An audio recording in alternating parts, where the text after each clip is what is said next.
नमस्कार, सभी का इस वीडियो में बहुत बहुत स्वागत है। दूसरे अध्याय में महाभारत युद्ध में श्री कृष्ण अर्जुन को कर्म योग का संदेश दे रहे हैं। महाभारत युद्ध में आप जानते हैं अर्जुन युद्ध न लड़ने की जिद कर रहे हैं और उसे ही समझाते हुए श्री कृष्ण कह रहे हैं कि हे पार्थ, अगर हमने किसी चीज को करने का निर्णय ले लिया है तो उसे पूरे तन मन धन से करना चाहिए। उस निर्णय से डरना नहीं चाहिए और पूरी तन्मयता से उस कार्य को करना चाहिए। वे आगे कहते हैं कि किसी भी चैलेंज को करने के लिए सहर्ष तैयार रहना चाहिए। वे युद्ध को स्वर्ग का महाद्वार बता रहे हैं। किसी भी चुनौती को मोक्ष मानकर उस कर्म को करना चाहिए।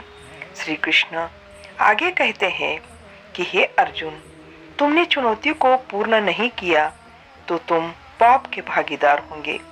तुम्हारी अपकीर्ति होगी और लोग सम्मान की दृष्टि से नहीं देखेंगे। इसीलिए अर्जुन, तुम्हें तो युद्ध हर हालत में करना ही होगा।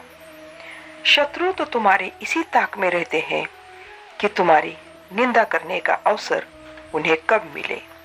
वे तुम्हारी निंदा ऐसे ऐसे शब्दों में करेंगे कि जिसको सुनने की तुम्हारी ताकत भी नहीं रहेगी। शत्रु को बहुत खुशी होगी।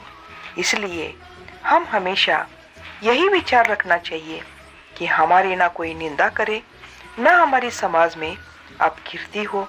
हमेशा अपना सम्मान बनाए रखने का प्रयास करना चाहिए और जो भी हम चुनौती लेते हैं या जो करने का ठान लेते हैं उसे पूरे तन्मयता से, मन से करना चाहिए। श्री कृष्ण अर्जुन को कह रहे हैं कि अर्जुन, इस युद्ध में तुम्हें दोनों प्रकार के लाभ मिलने वाले हैं। एक तो अगर इस युद्ध में लड़ते लड़ते तुम्हारी मृत्यु हो गई तो तुम स्वर्ग लोक को प्राप्त हो जाओगे, और इस युद्ध में तुम्हारी जीत हो गई तो तुम सारे संसार के, सारे विश्व के राजा बन जाओगे। राज सुख तुम्हें भोगने का अवसर मिल जाएगा। सज्जनों, ऐसे प्रसंग हमारे सामने भी कितने ही बार आ जाते हैं। चुनौती स्वीकार करने के लिए हम भी कितने बार डर जाते हैं, लेकिन अगर महाभारत में, गीता में जो कहा गया है वो बात सुने तो ये है कि चुनौती को स्वीकार करें और उसमें जीत हासिल हो या न हो इसकी चिंता न करें, लेकिन कर्म करते जाए। उस चुनौती को करने के लिए 100% बल लगाए। तब हमारी हार भी हो जाए ना, तब हमें दुख या अफसोस नहीं होगा, क्योंकि हमने धर्म के अनुसार 100% अपना कर्तव्य निभाया है। यह संतुष्टि हमें जन्म भर रहेगी। श्री कृष्ण अर्जुन को कर्म योग बता रहे हैं, जिसे कर्मों के बंधन को तोड़ा जा सके। ज्ञान सोचने और समझने की बात है, और कर्म व्यावहारिक यानी प्रैक्टिकल सच्चाई दोनों तरीके अपने गंतव्य मंजिल तक पहुंचने के मार्ग है। कर्म योग बताते हुए श्री कृष्ण कह रहे हैं कि हे अर्जुन, इस समाज में निश्चयात्मक स्थिर बुद्धि एक ही होती है। अस्थिर, बुद्धिहीन, विवेकहीन, बहुत भेदों वाले बुद्धियां अनंत होती है।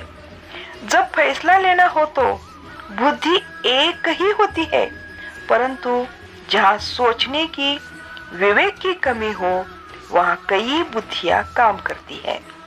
जब हम कोई फैसला या निर्णय नहीं ले पाते तब हमारी बुद्धि चारों दिशाओं में घूमती रहती है, न जाने क्या क्या सोचती रहती है। मगर जब हम कोई निर्णय लेते हैं, कोई फैसला करते हैं, तब हमारा काम सिर्फ और सिर्फ उस फैसले पर अमल करने का रहता है। आगे श्री कृष्ण अर्जुन को कर्म भोगी नहीं, कर्म योगी बनने की शिक्षा दे रहे हैं। वे कह रहे हैं कि जिस कर्म की शुरुआत ही कुछ पाने की लालसा से हो रहा है वह कर्म नहीं। वे लोग ढोंगी व दिखावा करने वाले होते हैं जो लोग कर्म के बदले में हमेशा कुछ न कुछ लाभ पाने की अपेक्षा रखते हैं। ऐसे लोग बहुत ही स्वार्थी होते हैं। कृष्ण कहते हैं कि हम सबको कर्म योग ही अपनाना चाहिए। कर्म योग अपनाने से हमें निराशा नहीं होगी। कृष्ण कहते हैं कर्म करो पर उससे आसक्ति मत रखो। कर्म से होने वाले सुख दुख से लगाव मत रखो। कर्म योग जलाशय इतना बड़ा है कि इसको समझ लिया तो छोटे छोटे तालाबों की आवश्यकता ही नहीं पड़ेगी। अधिकार है उसके फलों में कभी नहीं। इसीलिए तू कर्म के फल के लिए काम मत कर। इससे ऐसा न हो तू कर्म ही न करे।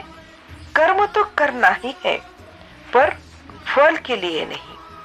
कर्म तो इसलिए करना है, इसको अपना कर्तव्य और धर्म समझकर कर्म करना है।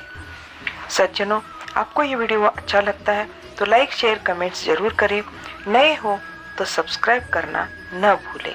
मिलते हैं अगले नए वीडियो में। धन्यवाद।